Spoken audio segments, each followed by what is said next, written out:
So you have a programming interview at a small to mid-sized business. An interview is only as good as the interviewer. If you really need a job, then you probably should take a safe approach to an interview. Good for you and good luck. This video is really about shopping for the right job for you as a mid to senior level engineer. It is not designed to get you a job. Actually, the opposite. It's designed to save you from jobs you don't want. If you are looking for a job that is a good fit for you, then you should be prepared to deal with a bad interviewer. So much depends on this person. You might get a good one, but most likely not. First of all, you're dealing with people, busy people, and interviewing is sometimes something they just get roped into.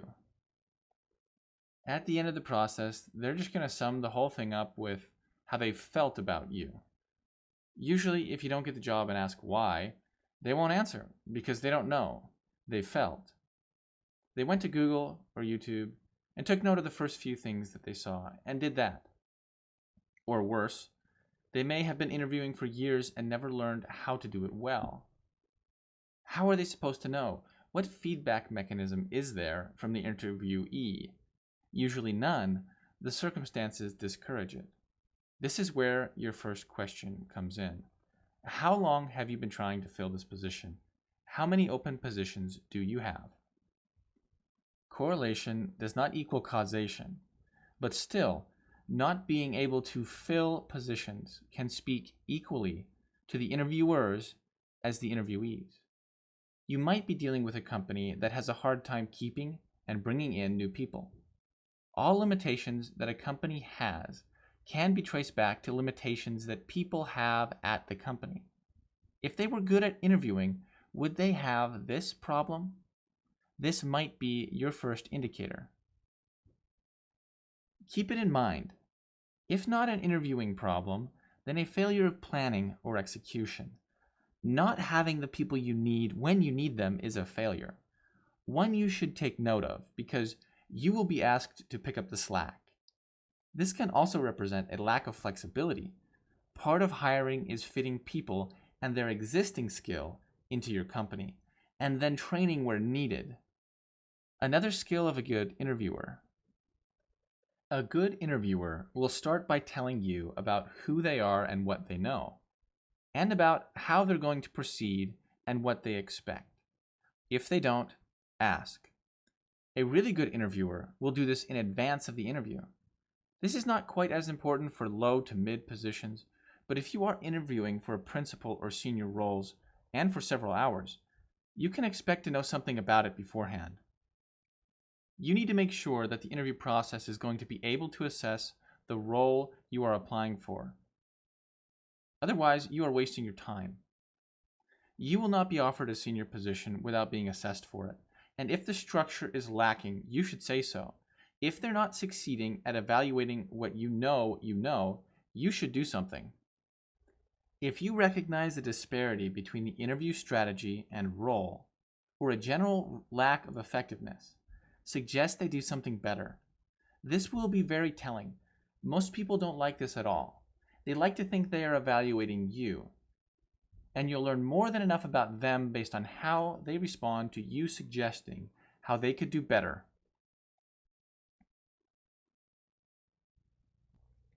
Next, stick up for yourself. This has a few different parts.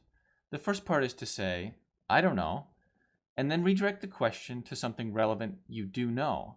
A good interviewer will do this for you. Focus on what you can do. It's much more productive to do so in any event. The field of technology is so vast, there's actually too much to know. You can't know it all. Say, I don't know, and redirect, especially when a question is a gotcha or something you'd normally look up.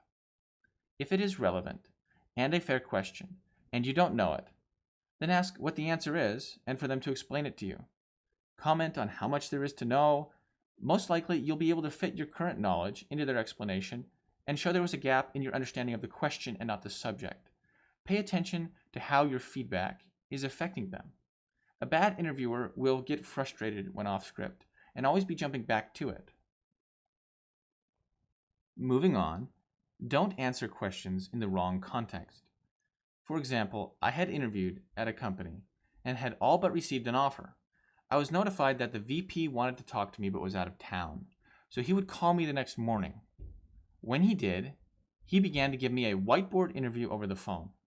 This was a huge problem because the questions were aimed at problem solving, the kind you work out and show how you think through them.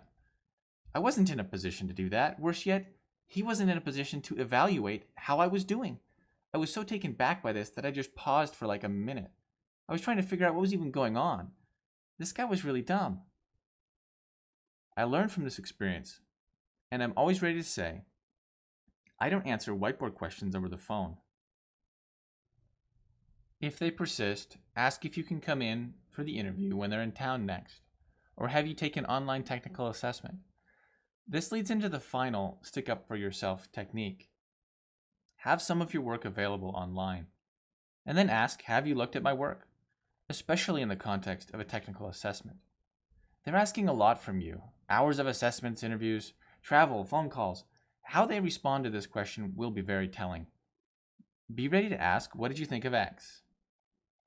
For all the hours you are investing in them, it is fair for you to ask this of them.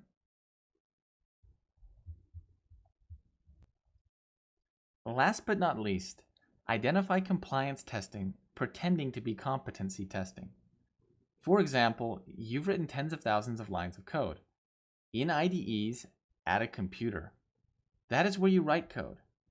Ask for a computer to write out code if it's more than just 2 or 3 lines. Don't do it at a whiteboard. If they don't let you do it in an IDE at a computer, then you're dealing with a compliance test. You might still choose to do it, but you know what you're dealing with then, and you know it's about who's in charge and not what you can do. The interview process can be complicated, but it's not all your job.